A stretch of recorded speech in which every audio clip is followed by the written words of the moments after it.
കർത്താവിന്റെ അതിപരിശുദ്ധ നാമത്തിന് മഹത്വമുണ്ടാകട്ടെ. ഇന്ന് 127 ദിവസം. നാം വായിക്കുന്നത് സംഖ്യാപുസ്തകം 10 അധ്യായം 137 138 സങ്കീർത്തനങ്ങളും റോമാലേഖനം 10 അധ്യായവുമാണ്.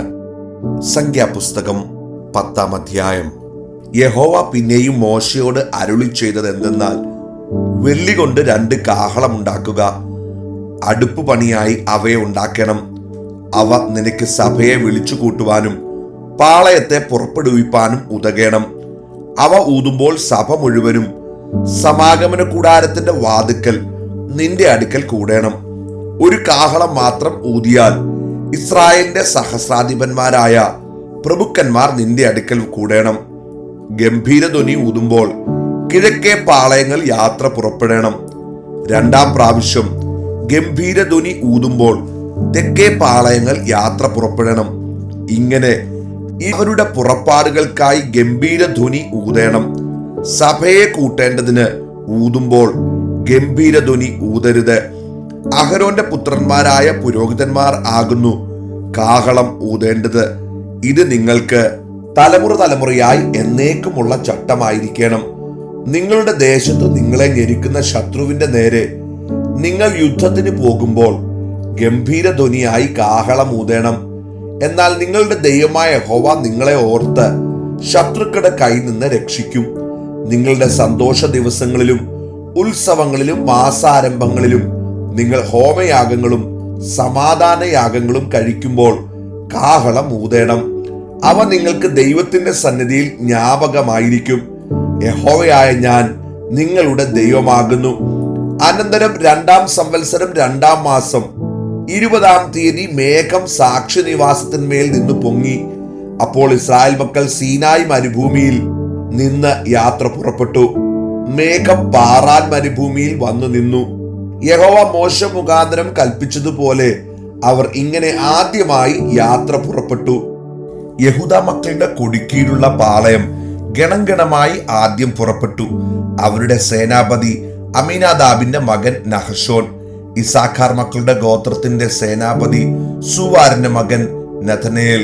സെബലൂൻ മക്കളുടെ ഗോത്രത്തിന്റെ സേനാപതി ഹേലോന്റെ മകൻ ഏലിയാബ്. അപ്പോൾ തിരുനിവാസം അഴിച്ചു താഴ്ത്തി ഗർശോന്യരും മെരാര്യരും തിരുനിവാസം ചുമന്നുകൊണ്ട് പുറപ്പെട്ടു. പിന്നെ രൂബേന്റെ കൊടിക്കീഴുള്ള പാളയം ഗണഗണമായി പുറപ്പെട്ടു. അവരുടെ സേനാപതി ശെദേയൂരിന്റെ മകൻ എലീസൂർ. ശിമയോൻ മക്കളുടെ ഗോത്രത്തിന്റെ സേനാപതി സൂരിശദ്ദായിയുടെ മകൻ ശെലൂമിയേൽ. ഗാദ് മക്കളുടെ ഗോത്രത്തിന്റെ സേനാപതി ദെയൂവേലിന്റെ മകൻ എലിയാസാഫ്. അപ്പോൾ കെഹാത്യർ വിശുദ്ധ സാധനങ്ങൾ ചുമന്നുകൊണ്ട് പുറപ്പെട്ടു. ഇവർ എത്തുമ്പോഴേക്ക് തിരുനിവാസം നിവർത്തി കഴിയും. പിന്നെ എഫ്രൈം മക്കളുടെ കൊടിക്കീഴുള്ള പാളയം ഗണമായി പുറപ്പെട്ടു. അവരുടെ സേനാപതി അമീഹൂദിന്റെ മകൻ എലീഷാമ. മനശ്ശെ മക്കളുടെ ഗോത്രത്തിന്റെ സേനാപതി പെദാസൂരിന്റെ മകൻ ഹമലിയേൽ. ബെന്യാമീൻ മക്കളുടെ ഗോത്രത്തിന്റെ സേനാപതി ഗിദയോനിയുടെ മകൻ അബീദാൻ. പിന്നെ അവരുടെ എല്ലാ പാളയങ്ങളിലും ഒടുവിലെത്തിയതായിരുന്ന ദാൻ മക്കളുടെ കൊടിക്കീഴുള്ള പാളയം ഗണഗണമായി പുറപ്പെട്ടു. അവരുടെ സേനാപതി അമ്മീഷദായുടെ മകനായ അഹിയേസർ. ആശേർ മക്കളുടെ ഗോത്രത്തിന്റെ സേനാപതി ഒക്രാന്റെ മകൻ പെഗിയേൽ. നഫ്താലി മക്കളുടെ ഗോത്രത്തിന്റെ സേനാപതി ഏനാന്റെ മകൻ അഹീര. ഇസ്രായേൽ മക്കൾ യാത്ര പുറപ്പെട്ടപ്പോൾ ഗണമായി അവരുടെ യാത്ര ഇങ്ങനെയായിരുന്നു. പിന്നെ മോശ തന്റെ അമ്മായപ്പനായ രയുവേൽ എന്ന മിദ്യാനന്റെ മകനായ ഹോബാബിനോട്, നിങ്ങൾക്ക് ഞാൻ തരുമെന്ന് യഹോവ അരുളി ചെയ്ത ദേശത്തേക്ക് ഞങ്ങൾ യാത്ര ചെയ്യുന്നു. യഹോവ ഇസ്രായേലിന് നന്മ ചൊല്ലിയിരിക്കൊണ്ട് നീ ഞങ്ങളോട് കൂടെ വരിക, ഞങ്ങൾ നിനക്ക് നന്മ ചെയ്യും എന്ന് പറഞ്ഞു. അവൻ അവനോട്, ഞാൻ വരുന്നില്ല, എന്റെ സ്വദേശത്തേക്കും ചാർച്ചക്കാരുടെ അടുക്കിലേക്കും ഞാൻ പോകുന്നു എന്ന് പറഞ്ഞു. അതിന് അവൻ, ഞങ്ങളെ വിട്ടു പോകരുതേ, മരുഭൂമിയിൽ ഞങ്ങൾ പാളയം ഇറങ്ങേണ്ടത് എങ്ങനെയെന്ന് നീ അറിയുന്നു. നീ ഞങ്ങൾക്ക് കണ്ണായിരിക്കും. ഞങ്ങളോടുകൂടെ പോന്നാൽ യഹോവ ഞങ്ങൾക്ക് ചെയ്യുന്ന നന്മ പോലെ തന്നെ ഞങ്ങൾ നിനക്കും ചെയ്യും എന്ന് പറഞ്ഞു. അനന്തരം അവർ യഹോവയുടെ പർവ്വതം വിട്ട് 3 ദിവസത്തെ വഴി പോയി. യഹോവയുടെ നിയമപ്പെട്ടകം അവർക്ക് വിശ്രാമസ്ഥലം അന്വേഷിക്കേണ്ടതിന് 3 ദിവസത്തെ വഴി മുന്നോട്ട് പോയി. പാളയം പുറപ്പെട്ടപ്പോൾ യഹോവയുടെ മേഘം പകൽ സമയം അവർക്ക് മീതെ ഉണ്ടായിരുന്നു. പെട്ടകം പുറപ്പെടുമ്പോൾ മോശെ, യഹോവേ, എഴുന്നേൽക്കണമേ, നിന്റെ ശത്രുക്കൾ ചിതറുകയും നിന്നെ പകയ്ക്കുന്നവർ നിന്റെ മുമ്പിൽ നിന്ന് ഓടിപ്പോകുകയും ചെയ്യട്ടെ എന്ന് പറയും. അത് വിശ്രമിക്കുമ്പോൾ അവൻ, യഹോവേ, അനേകായിരമായ ഇസ്രായേലിന്റെ അടുക്കൽ മടങ്ങി വരണമേ എന്ന് പറയും. 137 സങ്കീർത്തനം. ബാബേൽ നദികളുടെ തീരത്ത് ഞങ്ങൾ ഇരുന്നു, സിയോനെ ഓർത്തപ്പോൾ ഞങ്ങൾ കരഞ്ഞു. അതിന്റെ നടുവിലെ അലരിവൃക്ഷങ്ങളിന്മേൽ ഞങ്ങൾ ഞങ്ങളുടെ കിന്നരങ്ങളെ തൂക്കിയിട്ടു. ഞങ്ങളെ ബദ്ധരാക്കിക്കൊണ്ടുപോയവർ സിയോൻ ഗീതങ്ങളിൽ ഒന്ന് ചൊല്ലുവീൻ എന്ന് പറഞ്ഞു. ഗീതങ്ങളെയും ഞങ്ങളെ പീഡിപ്പിച്ചവർ സന്തോഷത്തെയും ഞങ്ങളോട് ചോദിച്ചു. ഞങ്ങൾ യഹോവയുടെ ഗീതം അന്യദേശത്ത് പാടുന്നതെങ്ങനെ? യെരൂശലേമേ, നിന്നെ ഞാൻ മറന്നുവെങ്കിൽ എന്റെ വലങ്കൈ മറന്നു പോകട്ടെ.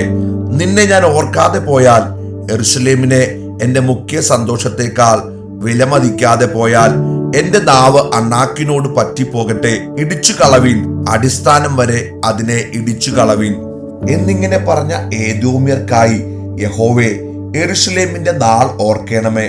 നാശം അടുത്തിരിക്കുന്ന ബാബേൽ പുത്രിയെ, നീ ഞങ്ങളോട് ചെയ്തതുപോലെ നിന്നോട് ചെയ്യുന്നവൻ ഭാഗ്യവാൻ. നിന്റെ കുഞ്ഞുങ്ങളെ പിടിച്ച് പാറമേൽ അടിച്ചു കളയുന്നവൻ ഭാഗ്യവാൻ. 138 സങ്കീർത്തനം. ഞാൻ പൂർണ്ണ ഹൃദയത്തോടെ നിനക്ക് സ്തോത്രം ചെയ്യും. ദേവന്മാരുടെ മുമ്പാകെ ഞാൻ നിന്നെ കീർത്തിക്കും. ഞാൻ നിന്റെ വിശുദ്ധ മന്ദിരത്തെ നോക്കി നമസ്കരിച്ച് നിന്റെ ദയയും വിശ്വസ്തതയും നിമിത്തം തിരുനാമത്തിന് സ്തോത്രം ചെയ്യും. നിന്റെ നാമത്തിന് മീതെയൊക്കെയും നീ നിന്റെ വാഗ്ദാനം മഹിമപ്പെടുത്തിയിരിക്കുന്നു. ഞാൻ വിളിച്ചപേക്ഷിച്ച നാളിൽ നീ എനിക്ക് ഉത്തരമരുളി. എന്റെ ഉള്ളിൽ ബലം നൽകി എന്നെ ധൈര്യപ്പെടുത്തിയിരിക്കുന്നു. യഹോവേ, ഭൂമിയിലെ സകല രാജാക്കന്മാരും നിന്റെ വായിൻ വചനങ്ങളെ കേട്ട് നിനക്ക് സ്തോത്രം ചെയ്യും. അതെ, അവർ യഹോവയുടെ വഴികളെ കുറിച്ച് പാടും. യഹോവയുടെ മഹത്വം വലിയതാകുന്നുവല്ലോ. യഹോവ ഉന്നതനെങ്കിലും താഴ്മയുള്ളവനെ കടാക്ഷിക്കുന്നു. ഗർവിയെയോ അവൻ ദൂരത്ത് നിന്ന് അറിയുന്നു. ഞാൻ കഷ്ടതയുടെ നടുവിൽ നടന്നാലും നീ എന്നെ ജീവിപ്പിക്കും. എന്റെ ശത്രുക്കളുടെ ക്രോധത്തിന് നേരെ നീ കൈനീട്ടും. നിന്റെ വലങ്കൈ എന്നെ രക്ഷിക്കും. യഹോവ എനിക്ക് വേണ്ടി സമാപ്തി വരുത്തും. യഹോവേ, നിന്റെ ദയ എന്നേക്കുമുള്ളത്. തൃക്കൈകളുടെ പ്രവൃത്തിയെ ഉപേക്ഷിക്കരുതേ. റോമാലേഖനം 10 സഹോദരന്മാരെ, അവർ രക്ഷിക്കപ്പെടണമെന്ന് തന്നെ എന്റെ ഹൃദയവാഞ്ചയും അവർക്ക് വേണ്ടി ദൈവത്തോടുള്ള യാചനയുമാകുന്നു. അവർ പരിജ്ഞാനപ്രകാരമല്ലെങ്കിലും ദൈവത്തെ സംബന്ധിച്ച് എരിവുള്ളവർ എന്ന് ഞാൻ അവർക്ക് സാക്ഷ്യം പറയുന്നു. അവർ ദൈവത്തിന്റെ നീതി അറിയാതെ സ്വന്തം നീതി സ്ഥാപിപ്പാൻ അന്വേഷിച്ചുകൊണ്ട് ദൈവത്തിന്റെ നീതിക്ക് കീഴ്പ്പെട്ടില്ല. വിശ്വസിക്കുന്ന ഏവനും നീതി ലഭിപ്പാൻ ക്രിസ്തു ന്യായപ്രമാണത്തിന്റെ അവസാനമാകുന്നു. ന്യായപ്രമാണത്താലുള്ള നീതി സംബന്ധിച്ച് അതു ചെയ്ത മനുഷ്യൻ അതിനാൽ ജീവിക്കുമെന്ന് മോശ എഴുതിയിരിക്കുന്നുവല്ലോ. വിശ്വാസത്താലുള്ള നീതിയോ ഇവണ്ണം പറയുന്നു: ക്രിസ്തുവിനെ ഇറക്കണമെന്ന് വിചാരിച്ച് ആർ സ്വർഗത്തിൽ കയറുമെന്നോ, ക്രിസ്തുവിനെ മരിച്ചവരുടെ ഇടയിൽ നിന്ന് കയറ്റണമെന്ന് വിചാരിച്ച് ആർ പാതാളത്തിൽ ഇറങ്ങുമെന്നോ നിന്റെ ഹൃദയത്തിൽ പറയരുത്. എന്നാൽ അത് എന്തു പറയുന്നു? വചനം നിനക്ക് സമീപമായി നിന്റെ വായിലും നിന്റെ ഹൃദയത്തിലും ഇരിക്കുന്നു. അത് ഞങ്ങൾ പ്രസംഗിക്കുന്ന വിശ്വാസ വചനം തന്നെ. യേശുവിനെ കർത്താവെന്ന് വായുകൊണ്ട് ഏറ്റുപറയുകയും ദൈവം അവനെ മരിച്ചവരിൽ നിന്ന് ഉയർത്തെഴുന്നേൽപ്പിച്ചു എന്ന് ഹൃദയം കൊണ്ട് വിശ്വസിക്കുകയും ചെയ്താൽ നീ രക്ഷിക്കപ്പെടും. ഹൃദയം കൊണ്ട് നീതിക്കായി വിശ്വസിക്കുകയും വായുകൊണ്ട് രക്ഷയ്ക്കായി ഏറ്റുപറയുകയും ചെയ്യുന്നു.